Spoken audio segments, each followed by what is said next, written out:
बिस्मिल्लाहिर्रहमानिर्रहीम अस्सलाम वालेकुम नाज़रीन किराम, आप देख रहे हैं JK अपडेट पर कश्मीर न्यूज़ राउंड अप और मैं हूं आपका मेज़बान फैसल भट्ट। नाज़रीन किराम, नजर डालते हैं आज के ताज़ा तरीन न्यूज़ राउंड अप पर। Directorate of school education Kashmir ने वादी कश्मीर में तालीमी इदारों के लिए मरहलावार मौसम सरमा की तातीलात का ऐलान किया है। 8वीं जमात तक की छुट्टियां 28 नवंबर 2023 से 29 फरवरी 2024 तक होंगी और इसके बाद 8वीं से 12वीं जमात तक के लिए 11 दिसंबर 2023 से 29 फरवरी 2024 तक तातीलात होंगे। आपको बता चली कि तालीमी अमला 21 फरवरी 2024 को अपने मुतल्लिका स्कूलों को वापस रिपोर्ट करेंगे ताकि वो आने वाले इम्तिहानात की तैयारियों के लिए इंतजामात करने के लिए दस्तयाब रहें। नेशनल कॉन्फ्रेंस के नायब सदर और साबिक वज़ीर आला उमर अब्दुल्ला का कहना है कि जम्मू व कश्मीर में जब भी इलेक्शन होंगे तो लोग बढ़ चढ़ कर हिस्सा लेंगे। इन्होंने कहा है कि हमारी कोशिश होगी कि ज़्यादा से ज़्यादा वोट नेशनल कॉन्फ्रेंस के हक में पड़े और बीजेपी को इसी बात का डर है जिसकी वजह से वो बल्दियाती और पंचायती इंतखाबात भी मुलतवी कर देंगे। मौसूमी साबिक वज़ीर आला ने इन बातों का इजहार हफ्ते को शुमाली कश्मीर के जिला बांडीपुरा में एक अवामी जलसे के बाद नामानिगारों के साथ बात करने के दौरान किया। इन्होंने कहा है कि नॉर्मल सी कहीं नहीं है, रजौरी में थी, हमने इस जिले को मिलिटेंसी से आज़ाद किया था। मेरे दौरे हुकूमत में रजौरी में शायद ही इस तरह का कोई इनकाउंटर हुआ होगा। इनका कहना था कि नॉर्मलसी का दावा करने वाले न सिर्फ अपने आप को बल्कि मुल्क के लोगों को धोखा दे रहे हैं। उमर अब्दुल्ला ने कहा है कि हमारे लगभग तमाम जलसे कामयाब रहे। इन्होंने कहा है कि जहां तक हमारे जुलूसों का ताल्लुक है तो लगभग तमाम जलसे कामयाब रहे और जब यहां इलेक्शन होंगे तो लोग इनमें बढ़ चढ़ कर हिस्सा लेंगे। हमारे कन्वेंशंस जो है बहुत ही कामयाब रहे। लोग आज नाराज हैं। मैं ये नहीं कह सकता हूं कि तमाम वोट नेशनल कॉन्फ्रेंस को पड़ेंगे, लेकिन इतना मैं जरूर कह सकता हूं कि इलेक्शन होंगे तो बढ़ चढ़ के लोग उसमें हिस्सा लेंगे। हमारे मतलब मेरे और मेरे साथियों की सियासत उनकी कहाँ से शुरू हुई? PDP से।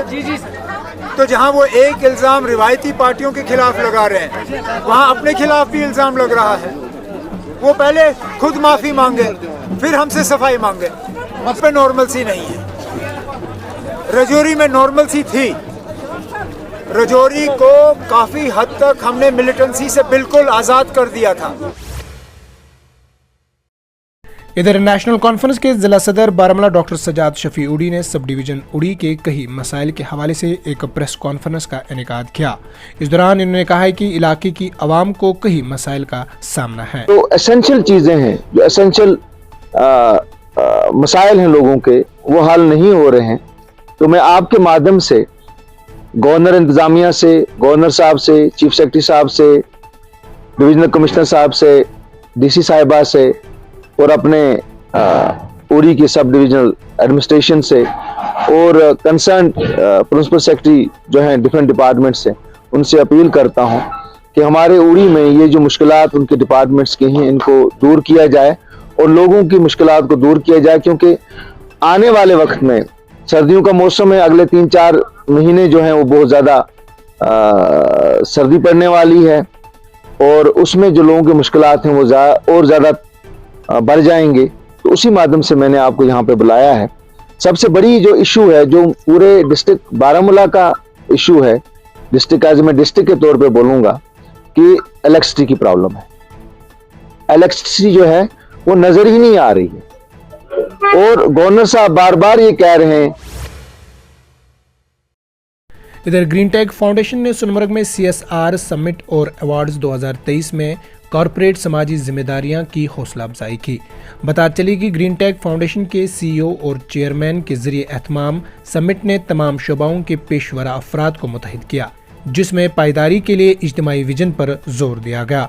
बता चले कि सोनमर्ग के कुदरती पस मंजर में कायम इस तकरीब का मकसद कॉरपोरेट समाजी जिम्मेदारियां के पायदार तरीकों को फरोग देने के लिए बातचीत शुरू करना और इकदामात को मुतहरिक करना था। जो कार्यक्रम कर रहे हैं उसमें मेन चीज़ हम ये करते हैं कि जो कंपनियां हैं जिन्होंने अच्छे कार्य किए हैं उनको उनकी जो अच्छी लर्निंग्स हैं उनको आपस में शेयर करें, जिससे हमारे देश की कंपनियों की ESG कंप्लायंस जो बहुत अच्छी हो जाए। क्योंकि ESG कंप्लायंस में तीनों चीज़ें आ जाती हैं, एनवायरनमेंट, सोशल एंड गवर्नेंस। अगर ये तीनों चीज़ें सही हो जाएंगी और हमारे देश की कंपनियों की ESG कंप्लायंस अच्छी होगी तो निश्चित रूप से इनकी वैल्यूएशन अच्छी होगी और देश विदेश में उसकी एक्सेप्टेबिलिटी भी बहुत अच्छी होगी। वादी कश्मीर में खुश्क मौसम के बीच सर्दी की लहर तेज तर हो रही है, जिसने लोगों को गुनागो मुश्किलात से दो चार कर दिया है। महकमा मौसमियात के एक तर्जमान के मुताबिक श्रीनगर समेत वादी के बेशतर मुकामात पर शबाना दर्जा हरारत एक बार फिर नुक्ता अंजुमन से नीचे रिकॉर्ड हुआ है। श्रीनगर में कम से कम दर्जा हरारत -1.0 डिग्री सेंटीग्रेड रिकॉर्ड किया गया, जहाँ गुज़िश्ता शब का दर्जा हरारत 0.9 डिग्री सेंटीग्रेड रिकॉर्ड हुआ था। दरअसल महकमा के मुताबिक वादी में अगले 24 घंटों के दौरान मौसम अबरालूद रहने के साथ पहाड़ी इलाकों में कहीं कहीं हल्की बारिशें या बर्फबारी का इम्कान है।